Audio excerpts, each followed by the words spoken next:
This is going online? No, I'm kidding. Oh.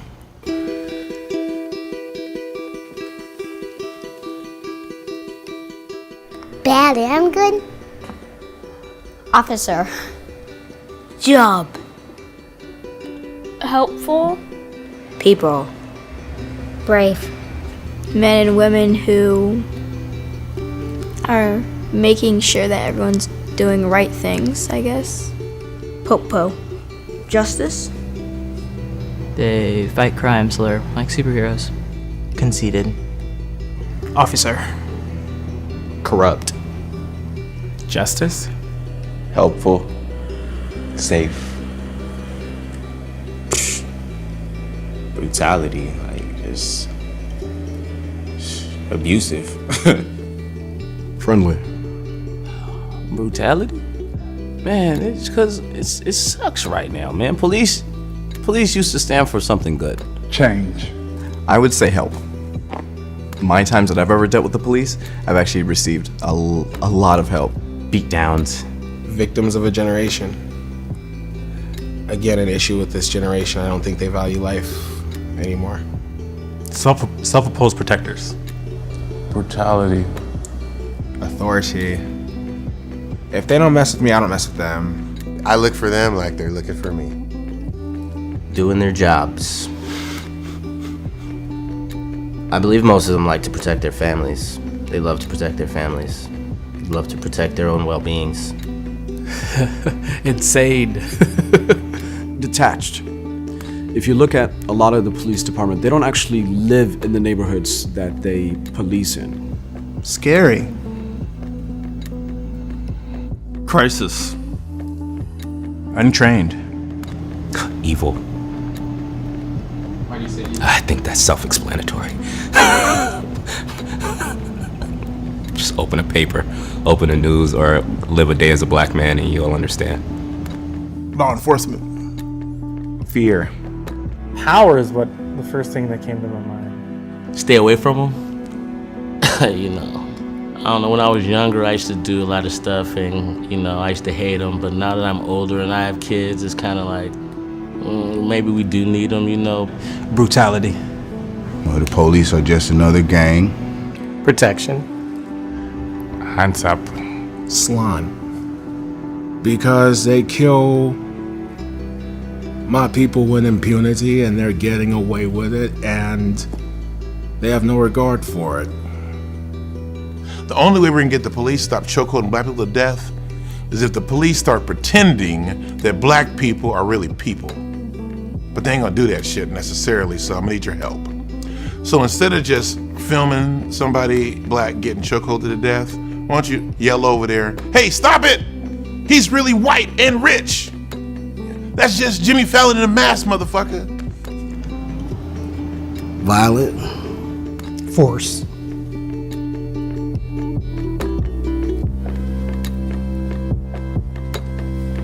I don't know what that means. Serious. Honestly, that whole situation is crazy. Wake up call, America. Thank you all for coming out. My name is Dr. James Jackson. I have the privilege of being a associate professor of psychology at Kutztown University. I'm also the senior pastor at Good Memorial Baptist Church in Harrisburg, and I'm also a graduate student here at Moravian working on a Master's of Theological Studies. And so that's who I am. I'm going to have the panelists very quickly introduce themselves, and then I will go over just some rules of engagement. But most of all, we are here to have a conversation and a dialogue tonight, okay? So let's start on my left, and we'll go down and introduce yourselves. Take about a minute to tell everyone who you are and what you've been doing. All right, sure. Good evening, everyone. My name is Holden Thornhill. I'm an attorney. I earned my bachelor's degree from Morgan State University in 1986, and after that time, I went to Fordham University as an evening student, earning a Juris Doctorate degree while working full-time. After graduating from Fordham, I went on to work in the Corp Counsel's office, prosecuting cases against juvenile delinquents, and then later working as a tax attorney, and then finally as a criminal defense attorney, where I engaged primarily in defense of individuals, adults, young people, and children who have been accused of crimes. That is primarily where my background and focus of my practice today. I'm self-employed. I have a practice which involves the representation of individuals, adults, children, and also juvenile delinquents who've been accused of crimes as my primary focus. Hey, good evening. My name is Carl Bell. I went to State University of New Paltz, graduated in an accounting degree in 1987. From there, I went on to work with the Internal Revenue Service for 2 years, and then moved on to join the Drug Enforcement Administration, where I worked from 1989 to 2010. Had the opportunity to work with many departments throughout the country, and had close relationships with police departments pretty much worldwide. Upon retiring from the Drug Enforcement Administration, I then became the Commissioner of the Mount Vernon Police Department, where I oversaw a police department of about 210 police sworn officers and another 90 unsworn personnel, and we protected a city of about 100,000 citizens in a 4 square mile area. So you can imagine how tight that area was. And it still remains probably in New York State the only all-black city with all elected officials as far as the majority of residents. Upon leaving the Mount Vernon Police Commissioner's job, I am now the Managing Director of a company where we do white-collar crime investigations, including mostly pharmaceutical investigations as well as money laundering investigations. Good evening. My name is Tyrone Kelly. I graduated Thompson Edison State College in New Jersey with a degree in psychology. My master's is Master of Science and Psychology with a specialization of child and adolescent development. Graduated the police academy at the age of 20. Worked in a local environment for 12 years, transitioned to a county environment, and detached to the New Jersey State Police where I finished up. My primary focus was gang and drug conspiracy cases, racketeering cases, criminal investigations, including homicide, arson, extortion, and also I did a lot of traffic patrol. So I retired in 2007, and now I work in a crisis or psychiatric hospital. So the first question I'm going to apply to our panelists is just that. They want to know, from your individual experience, from a legal perspective, from a federal and from a local, how should they interact with law enforcement? Now then, the second part of that question is, how should they expect law enforcement to react or interact with them? Well, from a community standpoint, law enforcement is supposed to engage every citizen equally. There is no disparity. Race shouldn't be considered, ethnicity, religious aspects. None of that should be taken into account. We are trained to work with a diverse community. Now, mine so, I treated everyone the same. When I came out the academy, everything was sir and ma'am, no matter what the situation was. So I engaged community openly. And the reason why I say that is because when I first came out on the job, I walked the posts. For those who are unfamiliar with that, that means I walked in the street, I met the store owners, community activists, religious institution, reverends, imams, rabbis, but also engaged with the community on a regular basis. So I ended up knowing who was in my walking area just by conversating with them.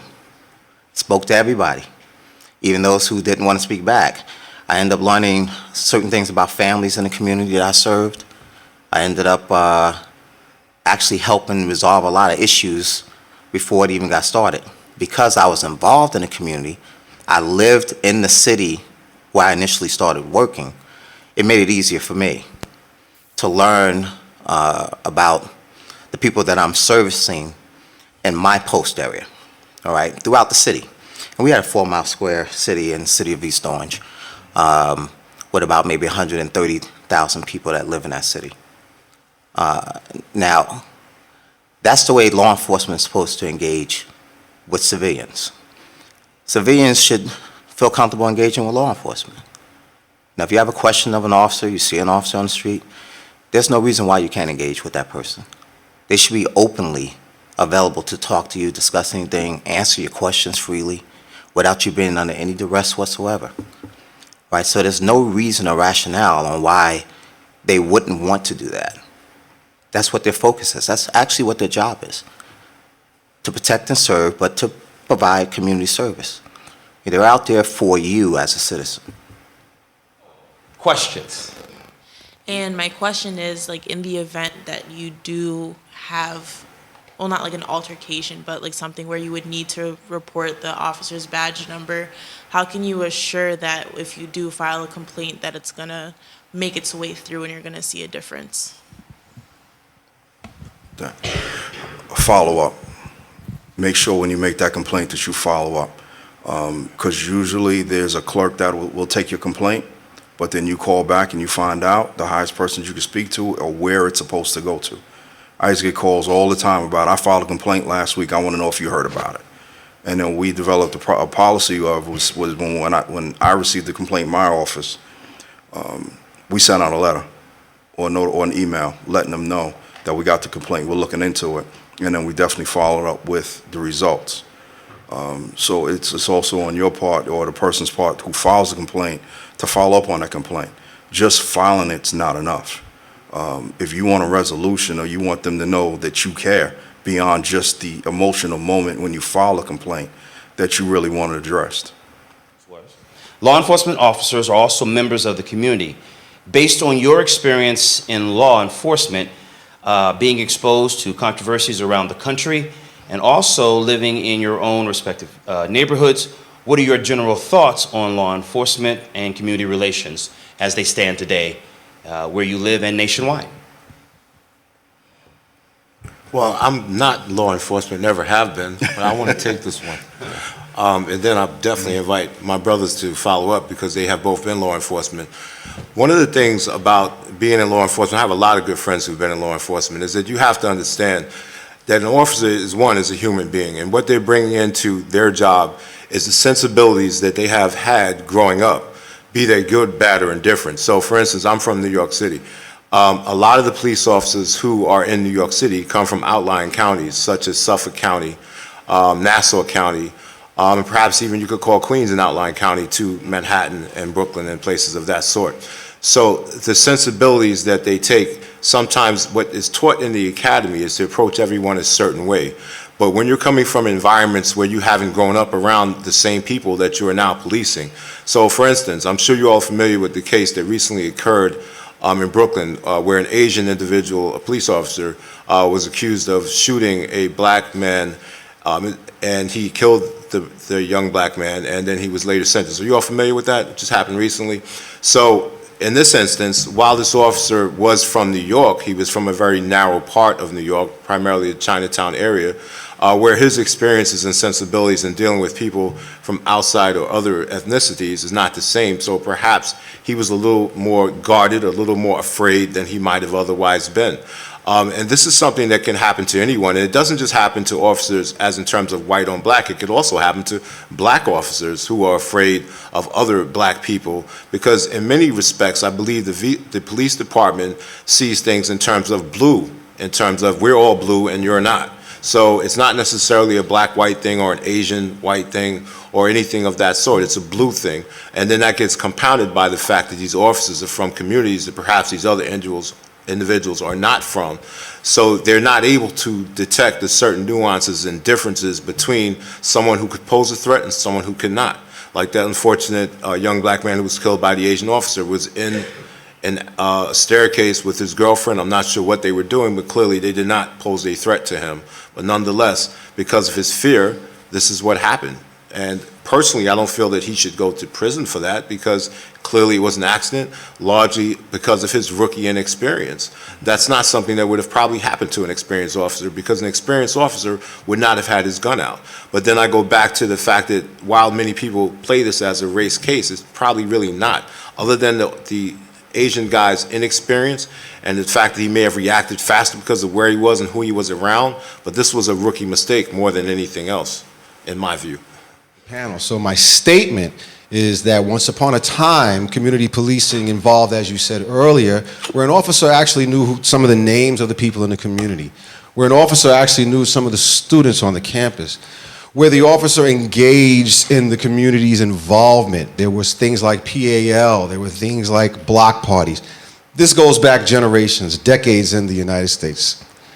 My question is, how can we empower the younger generation to move us back in a direction in which we engage the police to be more involved in the community?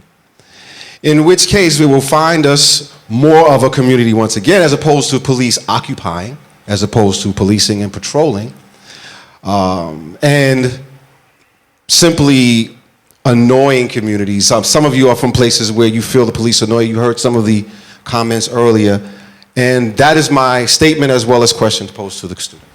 All right, students first. So the question came to you. How can your generation engage with police officers so that they become and feel more part of your community and who you are at the time? Anyone have a statement about that? I feel like maybe the relationship for the future should change. I'm not so sure, like right now we could maybe do anything really retroactive, but I feel like if we change the relationship between police and the community, maybe more kids from different communities will want to be in law enforcement. I personally am from Little Rock, Arkansas. I have awful experience with the police, and I'm not from the best area anyway, but just the overall, like you said, the disrespect that comes from nobody from, my so-called hood is gonna want to be a police officer. So I feel like community policing to me is somebody from my community, going and being a police officer. He knows everybody. He knows your grandmother. He knows where you're supposed to be. He doesn't have to ask. He doesn't have to ask as if he doesn't know. You're not a stranger. And that's, I feel like, where the big problem is. If you send people who aren't from the community to police these communities, there's gonna be, like you said, a stranger. So I feel like maybe in the next generation, we can motivate more students and more people from these selective communities to say, hey, if you don't like the way police treat you, it's not about being a snitch, and also the whole idea is that if you're a police officer, then you're bad, and that's not the case. I know good police officers, I know bad police officers, and I just feel as if we can take that into our communities where little kids are looking up to police officers like, hey, I can be that, then we can start giving people more jobs. And the whole thing with college is everybody wants to go to college now. College isn't for everybody. So you can send those kids who aren't really adept at school, who can learn the skills that police officers have, and then implement that in their communities. So that's just my 2 cents. I used to get asked this question a lot. And one of the things I used to start off with is basically whenever we have one of the many programs we had for youth, we couldn't get not one in the room. But then whenever there was a shooting and then everybody wanted to go to church to scream about how come the guy wasn't caught yet, it would be a packed house.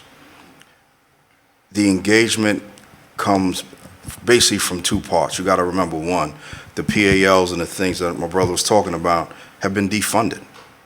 People don't do it anymore. But more unfortunately, one of the biggest reasons for the defunding is that lack of parental involvement. Lack of adult involvement in these programs.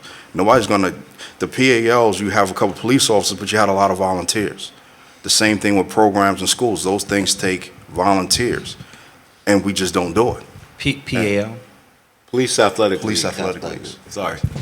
Yeah, I'm sorry. Yeah, this is the Police athletic league, which used to be offshoots of parts of buildings of police departments. So you used to hang out at the police department, playing pool or other games. So you were at the police department. Those things have been defunded because there's no money, and there was no money because there was no interest. People will fund anything that you're interested in, and there's grants, there's all kinds of money, but you have to be able to show that this is something that the community wants. So the community, as young people, have to basically voice their opinions that this is what we're looking for. I hear a lot of there's nothing for us to do, but when we give you something to do, you don't show up. All right, so it goes both ways as far as community stuff goes. Remember, young people are part of the community, and a lot of times a lot of the initiatives are led by young people, always have been. And that's why we joined the Mega Sci-Fi, because that's what we led in. as young men, we forced a lot of what we needed for the community. And we need to try to push for more of that back. 20 years ago, social media didn't exist. The actions of the police department, whether positive or negative, was actually kept in the communities that existed. Now, with the rise of social media, the question basically states is how does it help? Is it a positive or a negative thing towards the police department and getting your message out and dealing with the community? Information. Does anyone want to make a statement first? Yeah. Personally, I think it's a good and bad situation with social media, with police, because yes, we see that in reality there's not a lot of good police officers. A lot of them are corrupt, or at least a few of them, as you guys have stated, like a small percentage.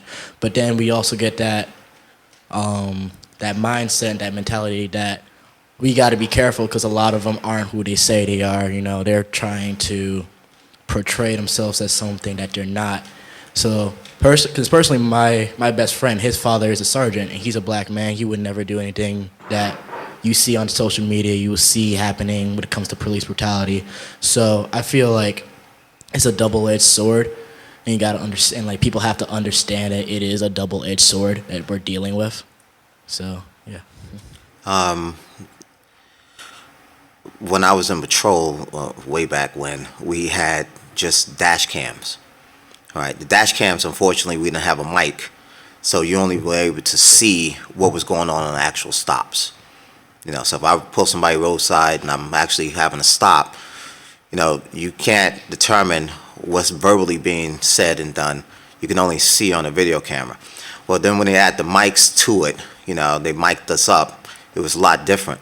And yet, most of the officers or troopers out there, when we make a stop, we're not second guessing ourselves, because if we're doing what we're supposed to do in the first place, we wouldn't have to do that. You know, it's a matter of professionalism. You're supposed to do your job. It's just that simple, right? And if you go beyond that boundary and that tape or whatever catches you going beyond that boundary, then that's where you get hurt. You know, that's where it comes in. As far as social media such as Facebook, Instagram, and all that stuff, like I said, bits and pieces fall out the window. Now I'm talking about patrol, but let's go into investigations. In the county, as a county prosecutor, detective, or a sergeant in that county area, right, we investigate local police departments when a cause arises. We're all internal affairs certified in the state of New Jersey to do that. So we investigate local police departments. And there's times where we see social media video, but then we have to go and find out the actual source. Sometimes we can't do that. Sometimes we have to piecemeal it from cameras from banks, cameras from other stores, or whatever the case may be, for that same locale, and then we have to do the investigation and piecemeal exactly what happened. It's a snippet of a picture. We like to see the whole thing from start to finish, and we've been fortunate sometimes to get that, you know, for social media. People post it, and they post snippets, but then we actually get the whole thing. So we actually see from the inception to the end what actually really happened. And most of the times it's not as they put it on social media. You know, sometimes we have to exonerate those officers, and sometimes we prosecute them. Simple. Sometimes they get arrested. So it's a double-edged sword, like you said. You know, you can have family or friends inside of a police department.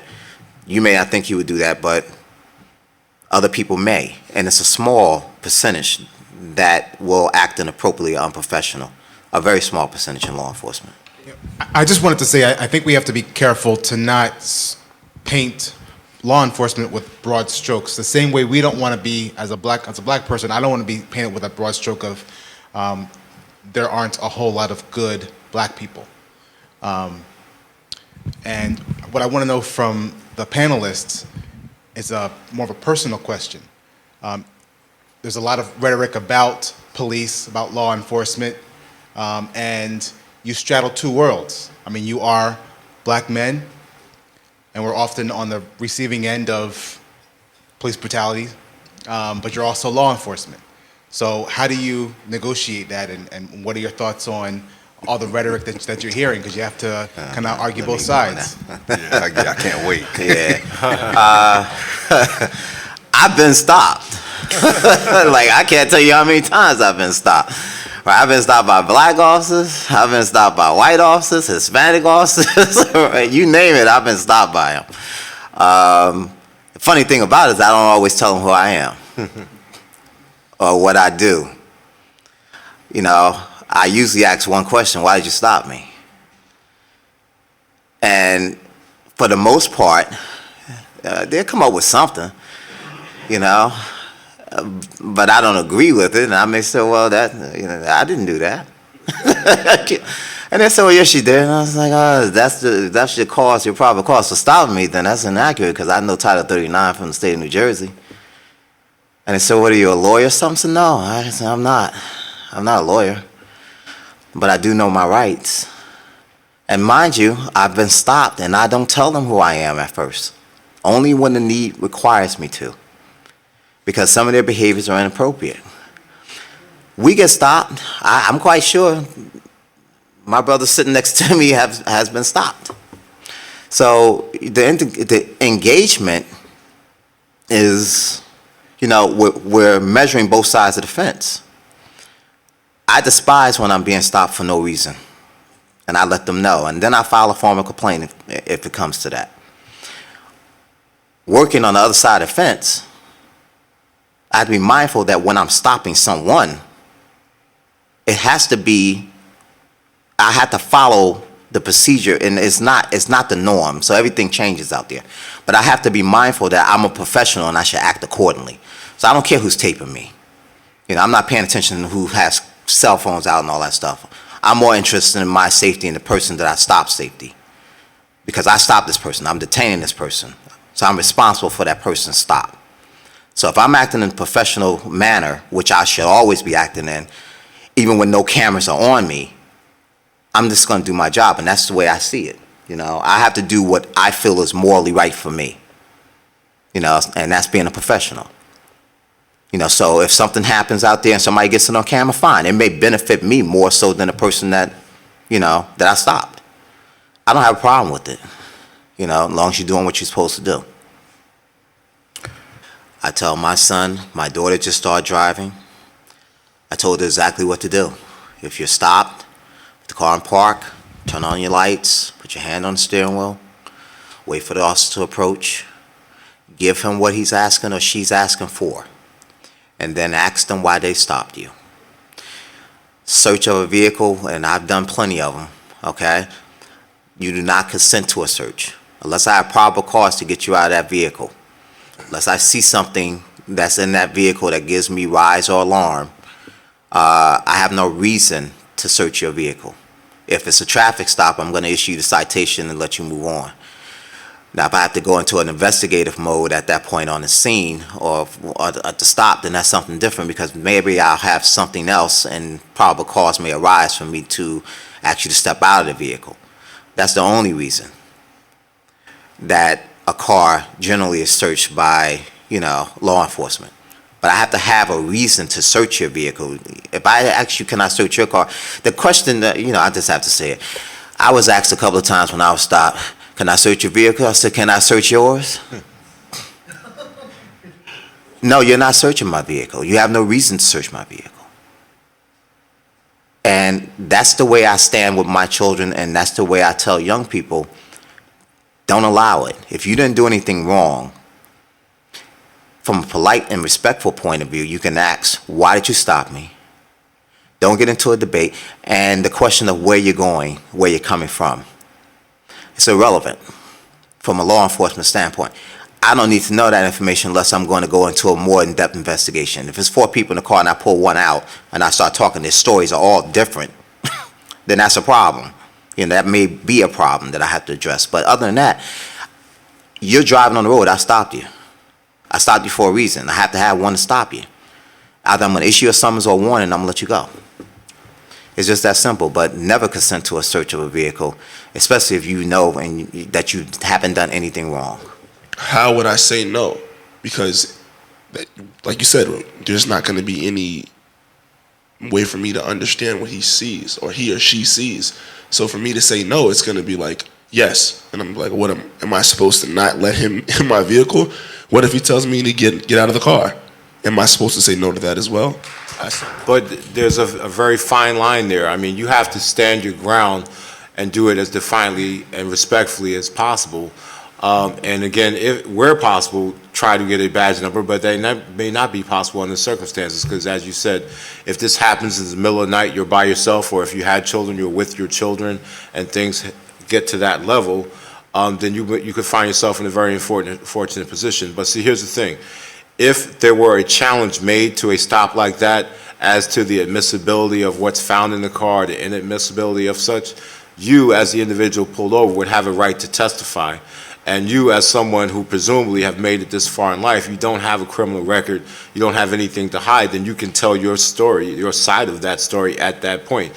What's really important is that you live to see that day, all right? So that's the only way I could phrase it, you know what I mean? And even the few people out there, and more than a few, who have criminal records and don't have the greatest opportunity to testify. And when I say that, let me be clear. Anyone, even if you have a criminal record or you don't, can testify.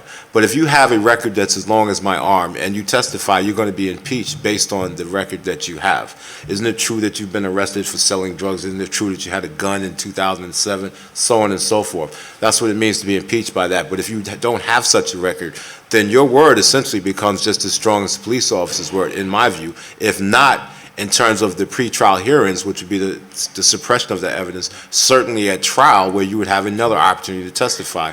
So then what ultimately you have to plead the case to the people, that jury of your peers that you would face under such a situation. So I would say, you know, it's like the old saying, live to fight another day and pick your battle. Your battle is not in the car at that moment. Your battle is later at another day when you have an opportunity to be heard and to plead your case. And you got to remember too, the other things are commands. He's giving you a command. So if it's a lawful command, absolutely, you don't have a problem. Remember, may I search your car is a question. He can't order you to allow him to search your car, him or her to search your car. All right, that has to be a question. All right, and you can always say, respectfully, I'd rather you not. And that's it. And then I just want to add one other thing. And these days, a lot of officers are carrying body cams, and almost all of the vehicles are equipped with them. So while the back and forth of the words between you is not being captured, there's a good chance that what you're saying, at least visually, is being captured. And that, in a situation like that, will help you, I would hope, because even the visual of the dynamic in that kind of conversation would hopefully serve to exonerate you. And unfortunately, we are absolute at the end because we want to leave just a few minutes for Dean Hunt to come and address us and give us a wrap up. For the sake of full disclosure, I will take the last 2 minutes. I have the honor of serving as a police chaplain for the city of Harrisburg. And I have the honor of also serving the 2nd Platoon. I ride with these men and women, and I've gone with them in some of the most unusual situations you can ever imagine. And I leave you with this, right? Because they are people, right? They have families. They are thinking the same thing you're thinking. I want to get home. Because you might not be, and it's being recorded, so I'm going to stop. You might be in the proper state of mind. But I've gone through the doors of some officers where the individuals on the other side have not been. And so, there's always a question mark. Do yourself a favor. Treat them with respect. Remain calm. Okay? And whenever possible, right, give an attitude of wanting to receive that same calmness and respect back. Okay? Thank you.